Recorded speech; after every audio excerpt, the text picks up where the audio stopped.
নমস্কার বন্ধুরা, আপনারা দেখছেন দেশি মুরগি পালন Bangla YouTube channel West Bengal পশ্চিম মেদিনীপুর থেকে।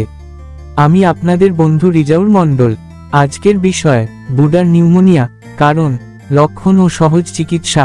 হাঁস মুরগির যত্ন। আপনার খামারে হাঁস বা মুরগির ছানা কি হঠাৎ নিস্তেজ হয়ে যাচ্ছে, কাশছে বা শ্বাস নিতে কষ্ট হচ্ছে?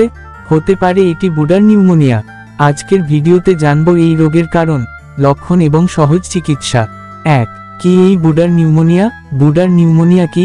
বুডার নিউমোনিয়া, ব্রুডের নিউমোনিয়া, হলো হাঁস ও মুরগির ছানার ফুসফুসজনিত একটি মারাত্মক রোগ, যা মূলত অ্যাসপারজিলাস ফিউমিগেটাস নামক ছত্রাকের ফাঙ্গাস সংক্রমণের ফলে হয়। এটি অ্যাসপারজিলোসিস অ্যাসপারজিলিসিস নামেও পরিচিত। এই রোগ সাধারণত নিম্নমানের লিটার, দূষিত বা ভেজা খাদ্য, খামারের অপরিষ্কার পরিবেশ এবং আর্দ্র আবহাওয়ার কারণে ছড়িয়ে পড়ে।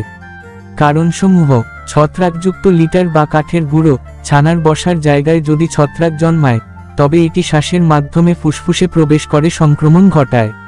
নিম্নমানের খাদ্য, ছত্রাকযুক্ত বা নষ্ট খাবার খেলে সংক্রমণ হতে পারে। অপরিষ্কার পরিবেশ, খামার যদি স্যাঁতস্যাঁতে ও অপরিষ্কার থাকে, তবে ছত্রাক দ্রুত ছড়ায়। বাতাসের মাধ্যমে ছড়ানো ছত্রাক, খামারের বাতাসে যদি ছত্রাকের স্পোর থাকে, তাহলে ছানারা সহজেই আক্রান্ত হতে পারে। প্রধান লক্ষণ: হাঁস মুরগির ছানা শ্বাস নিতে কষ্ট করে, হাঁপানি বা গলায় কক শব্দ হয়, নাক দিয়ে পানি বা ফেনা বের হয়, চোখ অর্ধেক বন্ধ করে রাখে এবং দুর্বল দেখায়, ওজন কমে যায় এবং খাবার কম খায়। কখনো কখনো মুরগির ছানার মৃত্যু হয়। চিকিৎসা ও প্রতিরোধ: পরিষ্কার পরিচ্ছন্নতা বজায় রাখা, খামার শুকনো ও ছত্রাকমুক্ত রাখতে হবে। ভালো মানের শুকনো লিটার, ধানের খোসা ও কাঠের গুঁড়ো ব্যবহার করা। অ্যান্টিফাঙ্গাল ওষুধ ব্যবহার করা, যেমন ক্লোট্রিমাজোল স্প্রে বা কেটোকোনাজল। অ্যান্টিবায়োটিক প্রয়োগ করা, অক্সিটেট্রাসাইক্লিন বা ডক্সিসাইক্লিন ব্যবহার করা যেতে পারে। গরম ও শুকনো পরিবেশ নিশ্চিত করা, বাতাস চলাচলের ব্যবস্থা থাকতে হবে। যদি দ্রুত চিকিৎসা না করা হয়, তবে এই রোগ হাঁস মুরগির ছানার জন্য মারাত্মক প্রাণঘাতী হতে পারে। বুডার নিউমোনিয়া হল হাঁস ও মুরগির ছানার ফুসফুসের একটি ব্যাকটেরিয়াল ইনফেকশন, যা মূলত অ্যাসপারজিলাস ফিউমিগেটাস নামক ছত্রাকের কারণে হয়।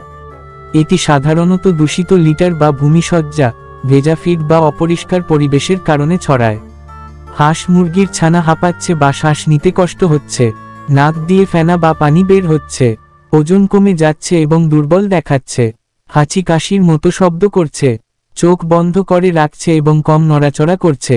সব সময় খামার শুকনো ও পরিষ্কার রাখুন। ছানার খাবার ও পানি নিয়মিত পরিবর্তন করুন। ছত্রাকমুক্ত ফিড ব্যবহার করুন। অ্যান্টিফাঙ্গাল ওষুধ, ক্লোট্রিমাজোল স্প্রে বা কেটোকোনাজল ব্যবহার করা যায়। অ্যান্টিবায়োটিক, অক্সিটেট্রাসাইক্লিন বা ডক্সিসাইক্লিন। গরম শুকনো পরিবেশ নিশ্চিত করুন। যদি দ্রুত চিকিৎসা না করা হয়, তাহলে হাঁস মুরগির ছানার জন্য মারাত্মক প্রাণঘাতী হতে পারে। তাই সঠিক সময়ে সঠিক চিকিৎসা করা অতি অবশ্যই জরুরি। আপনার খামারের হাঁস মুরগিকে সুস্থ রাখতে এই নিয়মগুলো মেনে চলুন। আর ভিডিওটি যদি ভালো লাগে, তাহলে লাইক দিন, শেয়ার করুন এবং চ্যানেলটি অবশ্যই সাবস্ক্রাইব করুন। কারণ এই চ্যানেলে হাঁস মুরগির অসুখ বেসুখ সম্বন্ধে আলোচনা করা হয় এবং উপদেশ দেয়া হয়। ধন্যবাদ। আগামী ভিডিওতে আবার দেখা হবে। সুস্থ থাকুন, ভালো থাকুন।